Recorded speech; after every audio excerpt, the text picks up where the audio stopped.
Hello and welcome to the Healthcare Online podcast. My name is Megan Walker and today our very special guest is Jess Greenhatch from insurance.com.au, and Jess is the General Manager of Product and Insurance Relationships. Hi Jess, how you going? I'm good. Hi, it's a bit of a mouthful, isn't it? I had to just check my notes there. And before we get started, we're going to have a conversation about some of the insurance considerations for private practice owners, and especially those who are developing healthcare courses. Being an insurance organisation, we need you to give us your disclaimer first, and then we'll get started. So fire away. All right. So before we get started, this conversation is general advice only and does not take into account anyone's individual objectives, financial situation, needs, or personal circumstances. When making decisions about purchasing, amending, or renewing insurance, consider the product disclosure statement or policy wording and target market determinations if applicable. Thank you. Pleasure. Could you recite that in your sleep? Probably, yeah. I figure you have to do that quite a bit. Yeah. And we'll give some instructions at the end where people can go to get more information from your team as well. Awesome. So tell us a bit about what insurance.com.au does. Let's kick that off so we know who we're talking to and who that's relevant for. Absolutely. So I'm going to tell you about our history. So in September 2022, Insurance House's online division underwent a transformative rebrand to become insurance.com.au, marking the beginning of a new chapter in delivering innovative insurance services. This change was driven by a dedicated team of insurance professionals and underscores our commitment to making the process of purchasing and managing insurance simpler and more accessible for individuals, businesses, and members of associations. We provide a diverse range of insurance solutions that blend comprehensive coverage with competitive pricing. As part of the Steadfast Group, Australasia's largest general insurance broker network, we are uniquely positioned to ensure that we are not just a service provider, but a trusted insurance partner. And we have extensive experience working with numerous health professionals regulated by AHPRA, which enables us to effectively address insurance needs. Right. And that's what we've been looking for. We've been looking for people who understand private practice, allied health. Do you extend into insurance for specialist general practices and specialists and surgeons, or are you more on the allied health side? We're definitely more on the allied side, but we do have some connections that do specialise in doctors and surgeons, so we can look at that. If there is something a little bit more bespoke that you're looking for, come to us. We can see what we can do either in our network or the extended Steadfast network. Brilliant. And I love that you're partners of AAPI, the Association of Psychologists, which is great, which is how I've sort of gone, okay, good. Wonderful. Because normally when I say to insurers, okay, we need to find a partner who can cover insurance for healthcare courses, and they go, what's a healthcare course? What's telehealth? I mean, okay, I don't think we're heading in the right path. So we're in the right place here, Jess. Fantastic. Yeah. Now, tell us, modern insurance risks for practice owners. What are some of and insurance is all about coverage, reducing risk, no doubt. So tell us about these modern risks. And I know there's some in there that people might not be thinking about. So fire away. Yeah, all right. So there's probably one that is quite common in the media at the moment, which is your cybersecurity and data breaches. So I would say that not a month goes by without someone announcing that they have had a data breach. And healthcare practices are a real prime target for cyber attacks due to the nature of the patient data that they keep. And it's important to be aware that a breach can lead to significant legal liabilities, financial losses, and reputational damages. Like I'm sure there's a few businesses you can think of that you probably would think twice dealing with, knowing the scale of their cyber breaches.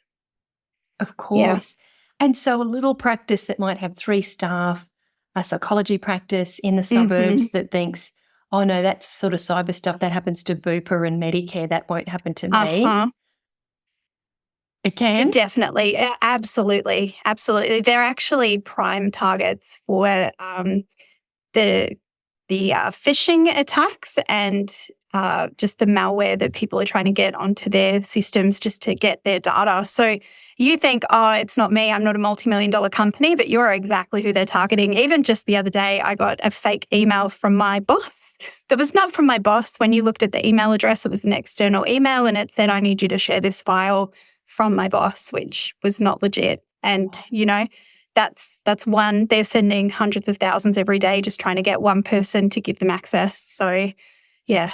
Yes. And can you explain what some of those terms mean for people who are completely unfamiliar? Like phishing is not winter whiting, it's PH. Yes. PH phishing. Can you just so we're all exactly sure what that means? Can you explain? Yeah. So a phishing it's where someone sends. It's kind of like they're holding out their hand, wanting you to take their hand, but pretending to be a friend or a company or a legitimate offer of sales. Or quite a common one would be, put your superannuation with us. We're going to get you a 50% return. It's a really good-looking deal that actually the intent is quite malicious. They want to get access to either your bank accounts or your data. And then once they've got that, they will take everything out of your account. And it's very hard to get that money back once that happens. And the same with the data. Once they're in, they've got it. And then you'll need assistance, which some of the insurers will offer to help you kind of close that gap, deal with the crisis and get back on track so that you can close that breach again. Right. Wow. Okay. And then malware. Just explain that one too. Yeah. So malware is actually that's a good one. I'm like, I know what it is, but how do I explain it? It would be a program that a hacker has put on your computer, but it could be something as innocuous as a link that says, click here to see this invoice. And you think, oh, Amanda from finance has sent me an invoice, and you click it. And then there's a malicious file that now has access to your computer. It could potentially take all of your key logging, your passwords, all of your data, and then give it to that third party who is trying to essentially attack your business. Yeah. And they're looking really good, aren't they? I had one that was a really good friend of mine. It was a message from Facebook that said, I've just had great success with this government grant. It would be perfect for your business. Click here and ask for such and such contact. And then it opened up like this form and there was banking details. I was like, hang on a minute. Oh, yeah, it's very sophisticated. It'd be very easy to trick you, which is just why you have to be so aware of it. Yeah. Wow. Anything else like that that we need to know? What else is new and scary? I'll go through a couple. So for professional liability, which is why you would be taking out that professional indemnity and public liability cover. So you've got a significant risk there of malpractice claims, which arise from allegations of negligence, misdiagnosis, or inadequate treatment. And the claims can be significantly financially draining, even if they're found to be unfounded at the end. And that's why you would take that cover out under the policy to make sure that as long as you're operating within your scope of practice and you're suitably qualified to perform those actions and activities, you'll be covered by the insurer. You've got to be aware of the regulatory compliance fines that relate to breaches, which this policy that we offer would cover that for costs arising from actual or alleged breaches of privacy and health record legislation. The one that I'm really passionate about, which is the tangible things that you can protect. So this is your physical location or your stock or what's called business interruption, which is if you work in an office and your office catches fire, you can't work there anymore. You've lost your income potentially for, a few weeks or a few months, depending on how substantial that claim is. You need to still get paid. So if you have that business interruption cover, you can say, your turnover is $20,000 a year from this aspect of your work, and then you will still get that paid until you can, resume operating BAU again. That's such a relief, isn't it? Okay, great. And just bring us one other thing, or just in case someone hasn't looked at their policy for a million years and just, pay that invoice. Professional indemnity and public liability. Can you just give us the 101 explanation and the difference between the two in case someone's got one and not the other? Is that okay? Yeah, of course. So professional indemnity is your that would cover you for your professional activities. So if you're a healthcare professional, it's the healthcare advice that you provide, the care that you provide, that would be covered under your professional indemnity. And then your public liability relates to things like your premises, if someone walks in and they slip and fall, that's where your public liability cover would kick in. Or if you have some negligence inadvertently that has injured someone, that's where public liability can come in. And then there is an aspect of product liability depending on the type of policy that you take. If you, I'm trying to think of an example, if you were selling a piece of medical equipment, that would be your product. So you would need to look to make sure that you have some aspect of cover for product liability as well in the event of the product failing, or potentially it may need to be recalled. You need to look at having cover for those expenses as well. There's a lot of different things. So for your healthcare civil liability policy, that is your professional indemnity and your public liability. And then in addition to that, you want to think about your building, your contents. If you're renting, probably contents because you don't own the building, but if you own where you work, then you want your building, contents, your business interruption. Portable contents, do you take a laptop out every day to a cafe? Have you got cover for that? Or are you just taking it out with you thinking that your home insurance policy automatically covers you, because it might not? Cyber, which we've touched on, and then an interesting insurance cover that it's come into the Australian market from like 2019, but worldwide it's been going on for quite a while, is what's called legal expenses insurance. Have you ever heard of that? I've never heard of it. No, I've had a business for 17 years. I've never heard of it. So this product is pretty unique. So it essentially can cover you for common business legal problems with the expenses involved in that. So under the healthcare civil liability policy, you get a 1 hour free legal consultation with matters that relate to your policy or may be related to a claim. So it's a 1 hour specific benefit that you get, that you can make that call and ask those questions. Legal expenses insurance kind of is in addition to that, where it gives you a 15-minute call. It's not capped at one call. So, if you have a question relating to employment liability or a contractual dispute with a supplier, or your neighbour has been throwing tree branches over your fence and you want to sue him, you can ring and you've got a no-cost 15-minute initial consultation, and then you can ring the next day and ask a different question. You can ring the day after that. It's not capped at one call per policy period. You just get that benefit for the 15 minutes per day for the policy term. Mm-hmm.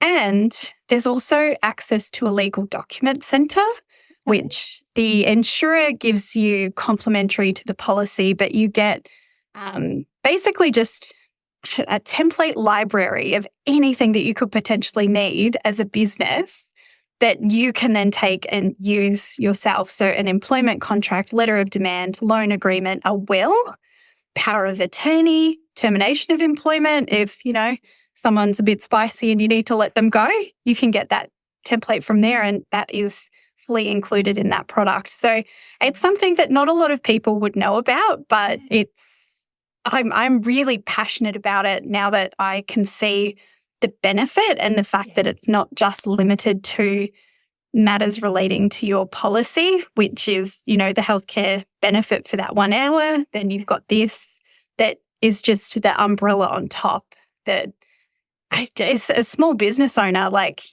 how many times have you just wished that you could just ring someone and ask a quick question and get that answer and then, move on with your day? Is this going to be an issue? Is it not? And that, I just think that's so cool. I'm such an insurance nerd. I'm sorry.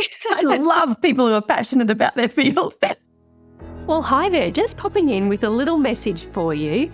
If you're an allied health professional, specialist GP or specialist, and you're interested in creating your own healthcare course for your private practice, then I'd love to share with you my brand new free masterclass called 5 Secrets to Create and Sell a Healthcare Course.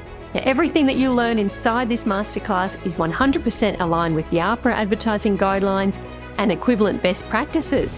So head over to meganwalker.com/5 secrets, the number 5 secrets. So meganwalker.com/5 secrets and join the masterclass today. I mean, that's huge peace of mind. When you were talking, I was thinking, there are definitely some practices where just the nature of their work attracts a client base that's more inflammatory. I like your word, spicy.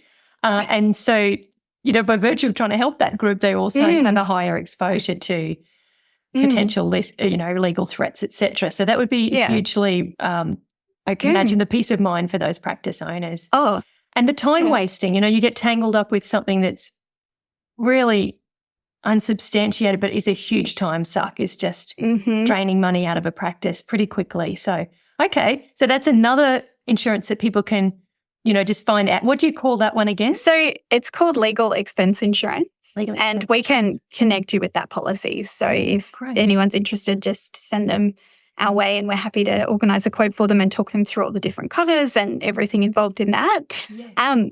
I will also say we do have some non-business related insurance as well. Okay. So, if you're sitting there and, you're a business owner, but you've also got, your private life. So we do pet, travel, health insurance. And then we are looking at also doing home, motor and landlord, probably between now and the end of the year, I would say. But pet insurance, we got to see a list of some of the common pet names, and I had the biggest laugh of my life seeing what people had picked for their names. It's just brilliant. The humanisation of pets. I love it. Well, I mean, many of our people who are listening will have therapy dogs as well in their practice. So that's a growing area. And then also the income protection you mentioned and business continuity you mentioned.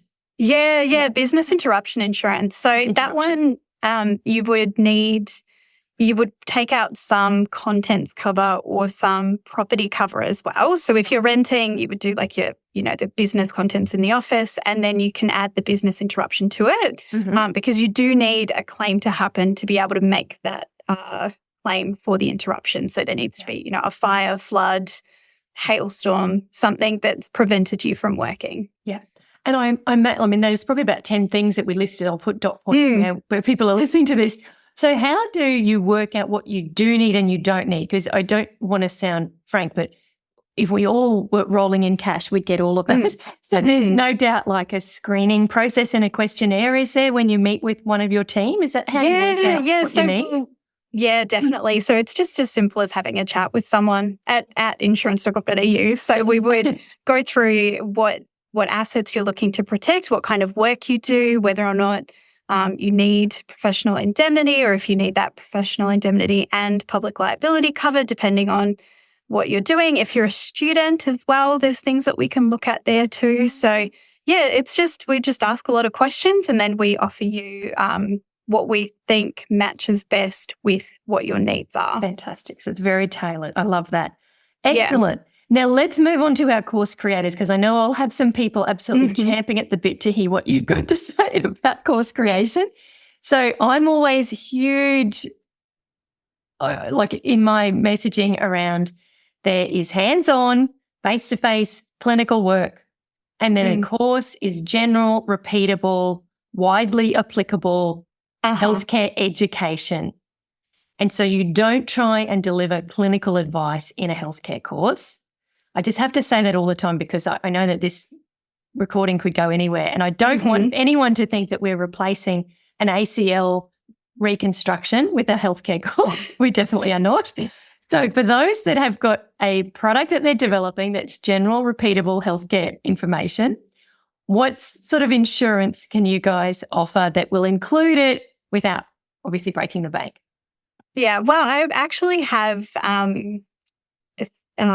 I've got what they can do to reduce their risks. Yeah, cool. Okay, cover that.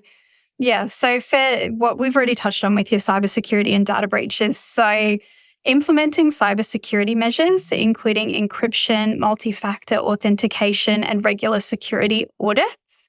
Multi-factor authentication is a bit of a pain. I'm sure everyone's like, I have to get a text every time I log into my bank, but that is there to protect you. And if you have that, it actually will reduce the cost that you could potentially pay for cyber insurance, because the insurer can see that you're taking measures to protect your data, and just be really aware of the dangers. Again, like if it looks too good to be true, it probably is. So if they're offering you $10 million, just skip that email and send it straight to junk. Yeah. In terms of your professional indemnity, ensure that you clearly define the scope of your course and that it is for educational purposes, exactly like you said. Yes. Does not replace professional advice. Make sure that you've considered using disclaimers about the use of the information you provide and that the content is accurate and up to date. Could be beneficial to have a legal representative review the material and disclaimers as well. And I've got a really good example of why this is important, which not a lot of non-insurance people would know about. But during COVID, many business interruption policies sought to exclude cover for pandemics by referencing the Quarantine Act. Quarantine Act was actually repealed in 2016 and replaced by the Biosecurity Act, and a lot of insurers hadn't updated their products with the new act, which meant that it had to go to court to determine whether or not the insurers would pay the claims because they had forgotten to change the act. So even just as simple as implementing an internal review framework to just regularly check and update the content. If you're referencing an act, is that act still relevant on an annual basis is a really good start to protecting yourself there and making sure that you haven't inadvertently done what a lot of the big insurers did, because it's certainly checked now, but it definitely wasn't in 2020 when it all kicked off. For your property damage and business interruption, even if you're just running the course at home in your office, do you have reliable digital infrastructure to minimize your downtime? What's your backup plan if your internet goes out? What's the plan if the power goes out? Are you regularly backing up your content and your data to offsite locations or into the cloud? If, worst case today, I could go to a different building, I could go to a McDonald's and I could still work. What's your plan for your business if you get this event that could potentially interrupt you? The last one, which I think is a very hot topic and very interesting to watch, is monitoring online reviews and social media mentions to quickly address negative feedback. Yes. I'm sure we've seen businesses can live or die based on a TikTok reel. So do you have a crisis communication plan? Have you considered engaging a PR professional to manage and mitigate your reputational risks? There is cover for a lot of these aspects, either under the healthcare civil liability policy or additional insurance. So all of this you can generally manage or mitigate through either insurance or, like I said, by your behavior with your clients. But it's a very varied landscape of many things to be aware of. And you definitely I would be trusting the experts on, we live and breathe insurance. So if you have questions or you're not sure about what you want cover for, or if something is covered, it is always better to ask. And then we can look at the product. We can let you know what the, policy wording interpretation is and just make sure that you're comfortable with what we're telling you the cover will be. Yeah. Better to discover then than make a claim and find out that you're not covered because, an example, this is very off topic, but, if you're a car repairer and you've repaired someone's car, but you didn't take out cover for rectification of faulty work and the engine fails, that's, how easy it is to just accidentally be underinsured. Wow. And I love your point about getting legal advice and not buying disclaimer packs. There's some floating around, I know, in the States that you can buy your privacy and your confidentiality. You think, they're just not going to be relevant to exactly what you're selling and what you're talking about. So tailored advice from experts, we love. Yeah. Oh, so good, Jess. And so do you have a specific policy for healthcare courses? Yes. How does that work? Yeah, so we would look to place it through the healthcare professional civil liability policy, which you can take out online. Yep. It is a very easy customer journey. So it's, a few questions. We might ask if you're a member of an association. We would probably ask what your or that you are qualified to do this work. And then you can take the cover out online. You can get your certificate of insurance, all the documents you need. And then at renewal time, we'll send you a reminder to make sure that you've renewed on time, which is in line with APRA's regulations for maintaining your professional cover as well. Fantastic. Okay, wonderful. That's so good. I'm so glad there's a thing out there now that we've got and we can point people to.